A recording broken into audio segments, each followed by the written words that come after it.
Sinpo TV kembali hadir bersama saya Sri Dewi Andayani dalam berita pilihan selama sepekan. Kapolri Listio Sigit sambut Panglima TNI Jenderal Andika Perkasa di Mabes Polri. Respons Menko PMK soal ribuan PNS terima bansos. Teguran Erick Thohir berbuah toilet SPBU gratis. Pimpinan DPR hormati putusan MK soal Undang-Undang Cipta Kerja. Rumah Ibu Nirina Zubir jadi korban mafia tanah. Berikut berita pilihan selengkapnya.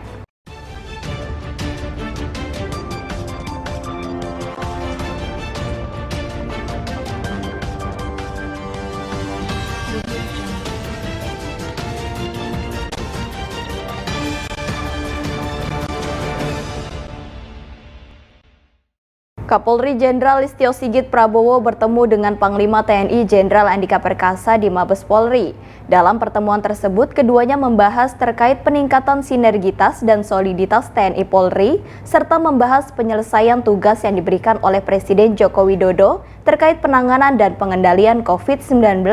Kapolri Jenderal Listio Sigit Prabowo bertemu dengan Panglima TNI Jenderal Andika Perkasa di Mabes Polri Selasa 23 November 2021. Dalam pertemuan tersebut, keduanya membahas peningkatan sinergitas dan soliditas TNI Polri. Listio menyampaikan, pertemuan hari ini membahas penyelesaian tugas yang diberikan oleh Presiden Joko Widodo terkait penanganan dan pengendalian COVID-19. Listio menjelaskan, dirinya dan Jenderal Andika Perkasa juga membahas soal perubahan paradigma, penanganan gangguan kriminalitas daerah seperti di Papua dan Poso. Listio beserta jajarannya juga mengucapkan selamat kepada Panglima TNI yang baru, Jenderal Andika Perkasa. Ia menambahkan, Polri siap bekerja sama bersinergi serta meningkatkan soliditas untuk menjaga keamanan negara dan keamanan masyarakat. Baru saja kami bersama pejabat utama Mabes Polri menerima Bapak Panglima TNI yang baru, dan tentunya banyak hal yang tadi kita diskusikan. Bagaimana beberapa hal yang akan kita tingkatkan ke depan, seperti sinergitas, kemudian soliditas TNI Polri, dan juga bagaimana kita bersama-sama menyelesaikan tugas-tugas yang selama ini menjadi tugas yang diberikan oleh pemerintah, khususnya Bapak Presiden kepada kami berdua, kepada TNI Polri.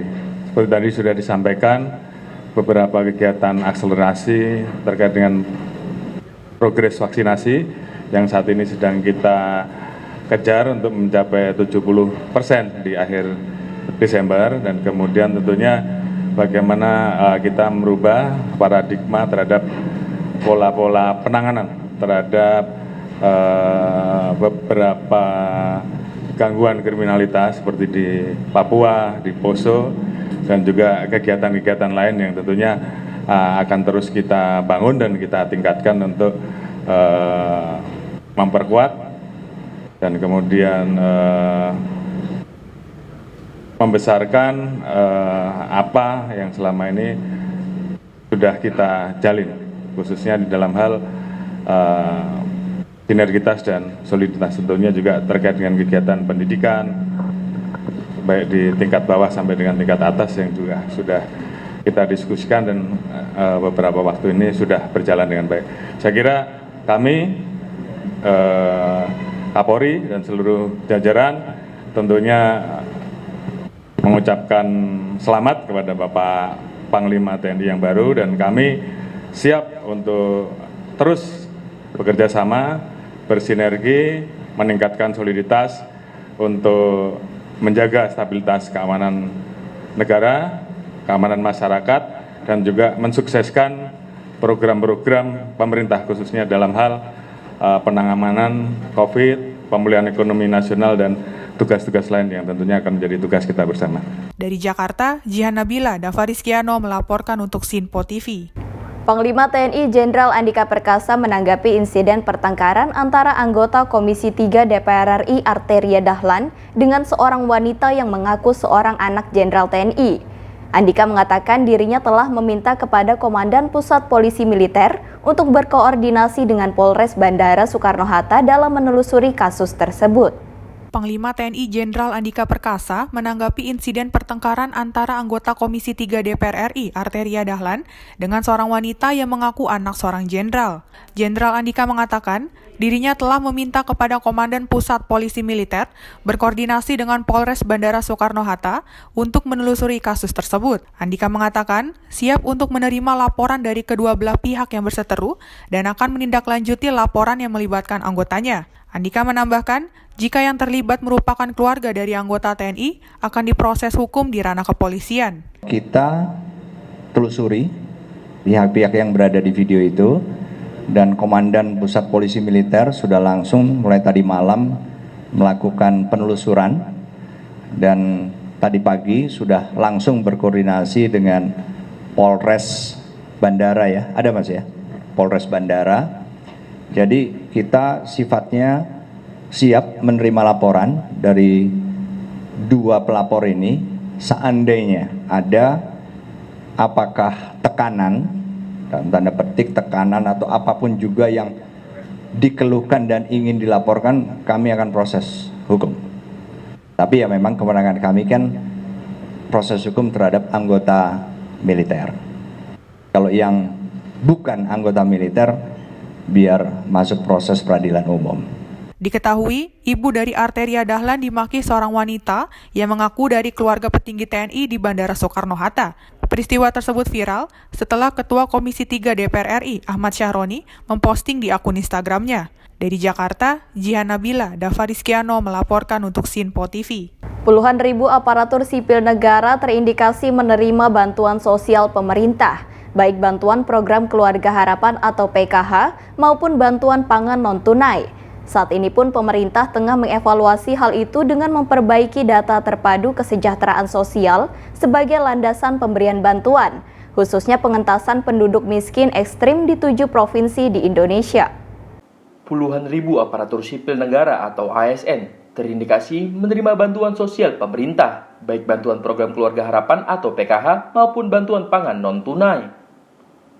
Saat ini, pemerintah sedang mengevaluasi dengan memperbaiki data terpadu kesejahteraan sosial sebagai landasan pemberian bantuan, khususnya pengentasan penduduk miskin ekstrim di 7 provinsi Indonesia. Di sela-sela kunjungannya di Pasar Kenari, Senen, Jakarta Pusat, Menteri Koordinator Bidang Pembangunan Manusia dan Kebudayaan atau PMK, Muhadjir Effendi, tanggapi puluhan ribu ASN yang menerima bansos dari pemerintah. Dalam kasus ini, Menteri PMK tak memungkiri adanya kesalahan data penerimaan bansos, baik dilakukan secara sengaja maupun tidak sengaja. Namun, pemerintah hingga saat ini berupaya mengevaluasi dengan menerapkan data terpadu kesejahteraan sosial atau DTKS yang menjadi landasan dasar penerimaan bantuan sosial. Kementerian PMK dan Kemensos tengah berkoordinasi dalam penentuan data penerimaan bantuan ini. Selain itu, data terpadu kesejahteraan sosial ini juga digunakan untuk mengentaskan penduduk miskin ekstrim. Ada 7 provinsi di Indonesia yang terdiri dari 35 kabupaten dan kota. Ya, memang dalam data DTKS itu ada namanya exclusion error dan inclusion error. Yaitu mereka yang seharusnya berhak malah tidak dapat, atau sebaliknya mereka yang mestinya tidak berhak malah dapat. Dan itu harus terus dirapihkan, dan kejadian itu bisa karena sengaja, tapi sebagian besar kadang-kadang juga memang tidak sengaja. Karena itu hari-hari ini kita juga sedang terus merapihkan data kesejahteraan sosial namanya DTKS, karena itu adalah menjadi landasan dasar untuk memberikan bantuan-bantuan sosial kepada mereka yang memang berhak. Dan terus saya kira tidak hanya PNS, ada beberapa orang yang sebetulnya memang tidak berhak tapi mendapat, itu juga banyak. Dan ini terus kita susuri terus dengan Bu Mensos. Dan yang terakhir ini kita tadi juga barusan rapat kabinet terbatas khusus untuk membahas tentang penanganan penduduk miskin ekstrim. Penduduk miskin ekstrim yang jumlahnya masih cukup tinggi di Indonesia, itu nanti harus ditangani secara khusus, antara lain dengan berbasis pada DTKS. Kalau DTKS-nya belum rapi, belum betul-betul akurat, memang kita khawatir sasarannya menjadi meleset.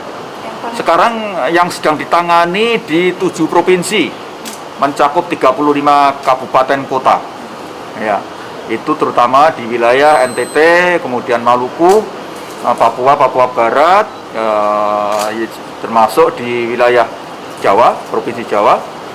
Semuanya akan dilaksanakan secara bertahap. Nanti tahun 2022 sasarannya akan lebih diperbesar, dan sesuai dengan arahan dari Bapak Presiden tahun 2024 kita berharap miskin ekstrim di Indonesia sudah nol, tidak ada lagi miskin ekstrim.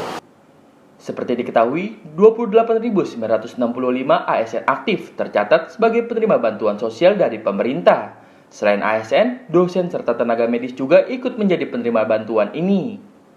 Dari Jakarta, tim Sinpo TV melaporkan. Usai beredar viralnya video Menteri BUMN Erick Thohir terkait toilet berbayar di SPBU Pertamina, kini sejumlah SPBU di Jakarta pun mulai menggratiskan fasilitas toilet di seluruh SPBU. Usai viralnya video Menteri BUMN Erick Thohir terkait toilet berbayar di SPBU Pertamina, sejumlah SPBU di Jakarta mulai menggratiskan fasilitas toiletnya. Sejumlah SPBU Pertamina di Jakarta mulai menggratiskan fasilitas toiletnya. Salah satunya SPBU yang berada di Jalan Kebonjeruk Raya, Kebonjeruk, Jakarta Barat ini. Sejak Selasa pagi, SPBU swasta di bawah Pertamina ini sudah menggratiskan fasilitas toiletnya. Gratisnya toilet di sejumlah SPBU ini merupakan himbauan langsung dari pihak pemerintah setelah viralnya video Menteri BUMN Erick Thohir terkait toilet berbayar di SPBU Pertamina. Sementara itu, warga masyarakat menyambut baik usulan pemerintah tersebut agar toilet SPBU digratiskan lantaran dianggap merupakan bagian dari fasilitas SPBU.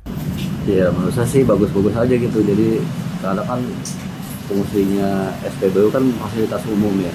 Jadi kayaknya mendukung sekali gitu kayaknya. Kalau buat untuk kayak menurut saya gratis ini kan ibaratnya sebagai sarana atau perlengkapannya lah. Seperti itu. Bapak setuju dengan usulan pemerintah itu? Ya. Wakil Ketua Mahkamah Kehormatan Dewan DPR RI Habibur Rahman turut angkat bicara terkait persoalan yang tengah dihadapi oleh anggota Komisi 3 DPR RI Arteria Dahlan terkait perseteruan antara ibu dari Arteria Dahlan dengan seorang perempuan yang mengaku keluarga Jenderal Bintang 3 yang terjadi di Bandara Soekarno-Hatta. Wakil Ketua Mahkamah Kehormatan Dewan DPR RI, Habibur Rahman, turut angkat bicara terkait persoalan yang tengah dihadapi oleh anggota Komisi 3 DPR, Arteria Dahlan.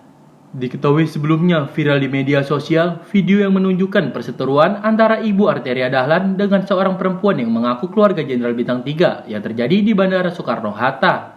Wakil Ketua Mahkamah Kehormatan Dewan DPR RI, Habibur Rahman, menyoroti sejumlah hal buntut insiden adu mulut antara Ibu Arteria dengan perempuan yang mengaku salah satu keluarga jenderal. Salah satunya pernyataan Kepala Polres Bandara Soekarno-Hatta yang mengatakan akan memanggil Arteria. Habib mengatakan bahwa pemanggilan anggota Komisi 3 DPR, Arteria Dahlan, oleh kepolisian harus seizin Presiden. Karena menurutnya prosedur pemanggilan terhadap anggota Dewan itu telah diatur dalam Undang-Undang MD 3. Meskipun begitu, politisi Partai Gerindra itu menuturkan bahwa pihaknya menyarankan agar kedua belah pihak segera berdamai. Ia menganggap kasus ini perihal kesalahpahaman.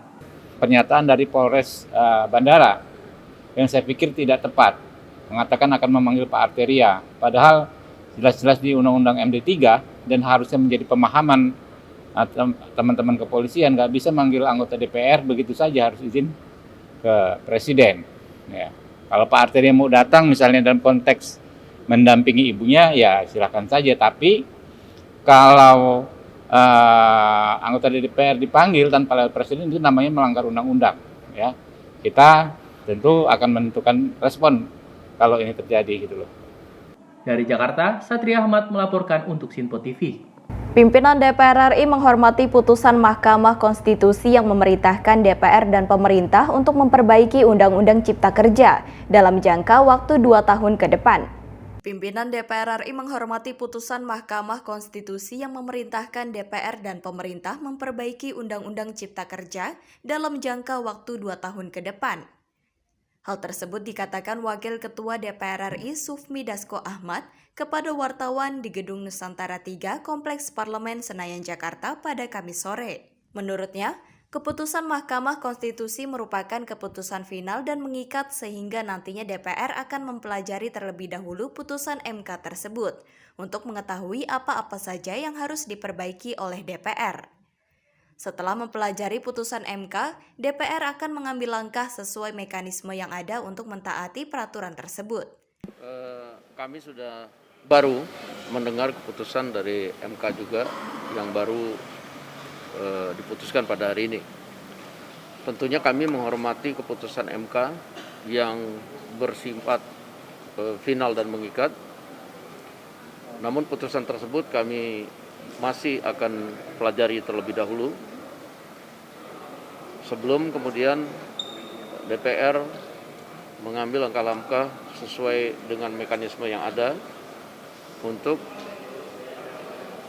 mentaati putusan tersebut. Oleh karena itu, mohon juga diberikan waktu pada kami untuk membuat kajian serta mempelajari isi putusan tersebut dengan utuh, sehingga kami juga dapat mengambil langkah-langkah yang tepat. Demikian. Berarti belum ada poin terperinci bahwa untuk apa yang sudah akan dikoreksi gitu Pak ya? Ya, ini kan baru putusannya tadi. Kami akan lihat secara detail dan akan dibikin kajiannya oleh badan keahliannya. Baru kemudian kami akan lakukan sesuai dengan mekanisme yang ada di DPR. Dari Jakarta, Sri Dewi Andayani, Halida Dianisina melaporkan untuk Sinpo TV. 6 aset milik keluarga artis Nirina Zubir dirampas sindikat mafia tanah yang didalangi mantan asisten rumah tangganya. 5 anggota sindikat yang melibatkan oknum notaris dan pejabat pembuat akta tanah telah ditetapkan sebagai tersangka dan 3 diantaranya ditahan Polda Metro Jaya. 6 aset milik keluarga artis Nirina Zubir dirampas sindikat mafia tanah yang didalangi mantan asisten rumah tangga. 5 anggota sindikat yang melibatkan oknum notaris dan pejabat pembuat akta tanah telah ditetapkan sebagai tersangka dan 3 diantaranya ditahan Polda Metro Jaya. Inilah salah satu dari 6 aset milik keluarga artis Nirina Zubir yang dirampas sindikat mafia tanah dengan menggunakan sertifikat palsu. Lahan seluas 241 meter persegi ini berada di Jalan Raisan RT 7 RW 8, Kelurahan Kelapa II, Kebonjeruk, Jakarta Barat. Di lahan ini berdiri sebuah rumah yang dibeli oleh orang tua Nirina Zubir sekitar 30 tahun lalu. Rumah ini sendiri disekat menjadi 3 bagian untuk disewakan. Namun hanya 1 bagian yang ditempati penyewa sementara 2 bagian lainnya terbengkalai sejak 3 tahun lalu. Lantaran lama tak terurus, halaman rumah terlihat kotor bahkan sudah ditumbuhi semak belukar. Uus Agustino, ketua RT setempat mengatakan rumah ini sebenarnya menjadi milik Nirina Zubir setelah diserahkan oleh orang tuanya beberapa tahun lalu. Namun pengelolaan rumah diserahkan kepada seorang perempuan bernama Riri Hastima yang saat itu menjadi asisten rumah tangga di kediaman Ibu Nirina. Beberapa bulan lalu salah seorang keluarga Nirina melapor ke RT setempat bahwa rumah tersebut telah dijual oleh Riri dan suaminya. Riri sendiri tak pernah datang ke rumah ini sementara uang sewa rumah selalu diambil oleh suami Riri bernama Endrianto. Ya, rumah ini memang ini kosong ya, udah lama ini rumah ini hampir 3 tahun kosong ya, tapi sebelumnya itu pasti ada yang ngontrak, hanya berganti-gantian. Rumah ini milik setahu saya milik Nirina ya. Milik Nirina itu dibeli yang saya tahu itu pertama oleh orang tuanya. Orang tuanya Nirina beli rumah ini, terusnya setelah beberapa tahun katanya infonya bahwa rumah ini menjadi milik Nirina. Rumah ini kan terbagi dari 3 sekat ya. Di kontrakan yang utama, yang samping yang di hook dan yang di belakang. Itu pernah juga sih penuh semua. Pada saat ini yang diisi hanya yang di bagian hook. Jadi dari 3 sekat itu yang ditempati yang masih disewa, dikontrak itu yang di hook ya, yang ada di hook. Nah, rumah ini dibeli itu seingat saya oleh orang tuanya Nirina sekitar 30 tahun yang lalu. Polda Metro Jaya telah menetapkan 5 orang sebagai tersangka dalam kasus perampasan 6 aset milik artis Nirina Zubir. Mereka adalah mantan asisten rumah tangga Riri Hasmita dan suaminya Endrianto, oknum notaris bernama Farida dan Ina Rosaima serta Erwin Ridwan selaku pejabat pembuat akta tanah. Dari Jakarta, tim Sinpo TV melaporkan. Asisten rumah tangga aktris Nirina Zubir, Riri Hasmita melalui kuasa hukumnya melaporkan Fadlan Karim yang merupakan kakak dari Nirina Zubir ke Polda Metro Jaya. Laporan atas dugaan tindak penyekapan itu pun dilimpahkan ke Mapolres Jakarta Barat oleh Polda Metro. Asisten rumah tangga aktris Nirina Zubir, Riri Kasmita, melalui kuasa hukumnya melaporkan Fadlan Karim yang merupakan kakak dari Nirina Zubir ke Polda Metro Jaya. Oleh Polda Metro Jaya, laporan atas dugaan tindak penyekapan dilimpahkan ke Mapolres Jakarta Barat. Hal ini disampaikan kuasa hukum Riri Kasmita di Polda Metro Jaya Rabu siang. Laporan yang diajukan Riri terkait dugaan tindak penyekapan yang diduga dilakukan pihak keluarga Nirina Zubir yang diduga terjadi di sebuah kamar kos di wilayah Srengseng, Kembangan, Jakarta Barat. Pihak kuasa hukum Riri mengklaim memiliki bukti dan saksi terkait peristiwa penyekapan atau perampasan kemerdekaan orang lain yang diduga terjadi selama 1 tahun. Menurut kuasa hukum Riri, penyekapan yang dilakukan pihak keluarga Nirina ini terjadi akibat hutang piutang terkait jual beli tanah milik ibunda Nirina Zubir. Konfirmasi berkaitan laporan saya di Polda yang dilimpahkan ke Polres Jakarta Barat. Itu saya cross check di Polres Jakarta Barat sampai di mana. Ternyata besok klien kami si Riri sudah dapat panggilan untuk dimintai keterangan selaku pelapor. Namun kan karena klien saya adalah tahanan Polda, maka saya kesini berkoordinasi bagaimana mekanisme agar Polres Jakarta Barat bisa mendapatkan keterangan dari Ibu Riri.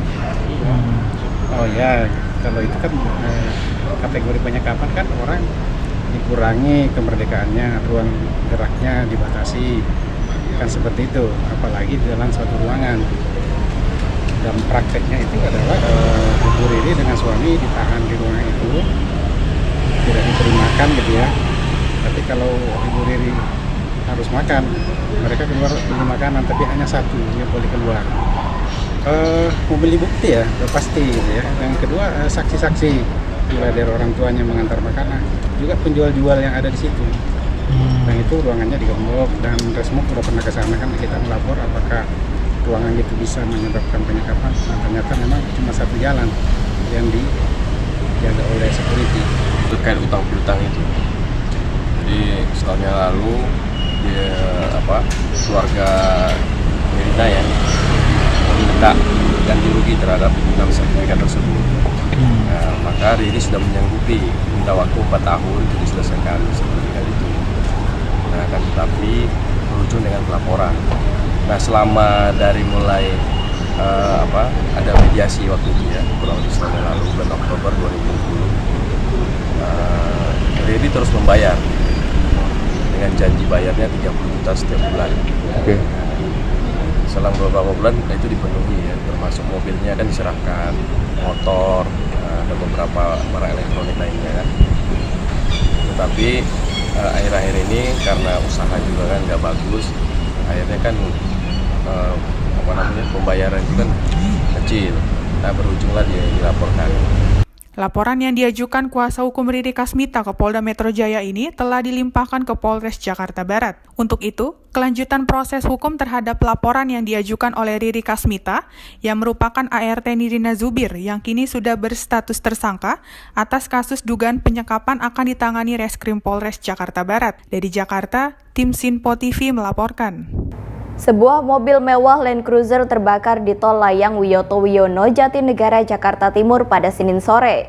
Setelah mengalami konsleting dan tidak ada korban luka maupun korban jiwa, namun akibatnya kobaran api menyambar ke kabel listrik hingga putus dan menjuntai ke jalan raya. Sebuah mobil mewah Land Cruiser Highnus terbakar di Tol Layang Wiyoto Wiono, Jatinegara, Jakarta Timur, Senin sore setelah mengalami konsleting. Tidak ada korban luka maupun jiwa, namun akibatnya kobaran api menyambar ke kabel listrik hingga putus dan menjuntai ke jalan raya. Kobaran api dan kepulan asap hitam membumbung tinggi ke udara saat menghanguskan sebuah mobil mewah Land Cruiser Highnus bernomor polisi B2905 PBM di Tol Layang Wiyoto Wiono, Jatinegara, Jakarta Timur, Senin sore. Kobaran api menyambar ke kabel listrik hingga mengeluarkan percikan api. Kabel listrik tersebut putus dan menjuntai ke bawah, tepatnya ke jalan raya yang tengah dilalui pengendara. Guna menghindari hal yang tidak diinginkan, arus lalu lintas dari arah Jalan Raya Kalimalang menuju Jalan DI Panjaitan ditutup sementara. Minibus terbakar saat melaju dari arah Tol Jagorawi menuju Tanjung Priuk setelah mengalami konsleting kelistrikan. Akibatnya, seluruh badan minibus ludes terbakar. Tidak ada korban jiwa maupun luka dalam peristiwa ini. Kejadiannya kebetulan dia dari arah Cipayung mau menuju ke Tanjung Priok. Yeah. Jadi di atas tol itu dia sudah terasa, jadi sudah berat, terus situ terjadi pengapian. Nah, lalu dia menepi. Nah, setelah menepi baru terjadilah kebakaran itu menjadi besar seperti itu kejadiannya. Kemungkinan itu dari pengapian ya Pak. Untuk korban tidak ada, kebetulan dia sendiri. Untuk proses pemadaman itu kurang lebih ya sekitar 15 menitan. Guna memadamkan api, 1 unit mobil pemadam kebakaran dikerahkan ke lokasi. Dalam waktu 15 menit, api berhasil dipadamkan. Selain itu, arus lalu lintas di Jalan DI Panjaitan yang berada tepat di bawah tol mengalami kepadatan lantaran banyak pengendara yang berhenti di tepi jalan. Dari Jakarta, tim Sinpo TV melaporkan.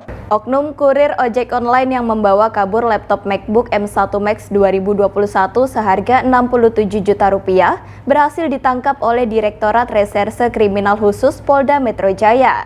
Oknum kurir ojek online ojol yang membawa kabur laptop MacBook M1 Max 2021 seharga Rp67 juta berhasil ditangkap oleh Direktorat Reserse Kriminal Khusus Polda Metro Jaya. Kabid Humas Polda Metro Jaya Kombes Pol Zulpan menyampaikan, tersangka berinisial RF 25 tahun dan HS 39 tahun merupakan residivis dengan kasus yang sama dan telah beraksi sebanyak 15 kali. Zulpan mengatakan, kedua tersangka memiliki peran yang berbeda, yakni tersangka RF berperan memalsukan identitas akun dalam aplikasi ojek online, sedangkan HS berperan menjadi pengemudi yang mengambil serta mengantarkan barang dari toko online. Zulpan menjelaskan, peristiwa itu bermula saat korban memesan 1 unit laptop MacBook seharga Rp67 juta melalui Tokopedia yang menggunakan layanan jasa antar barang ojek online ojol, tetapi barang yang dipesan tidak sampai walaupun status pengiriman barang di Tokopedia telah selesai. Zulpan juga menambahkan, para tersangka dikenakan pasal 28 ayat 1 Jungto, pasal 45A ayat 1 Undang-Undang ITE, dan pasal 372 KUHP tentang penggelapan dana dengan ancaman 6 tahun penjara.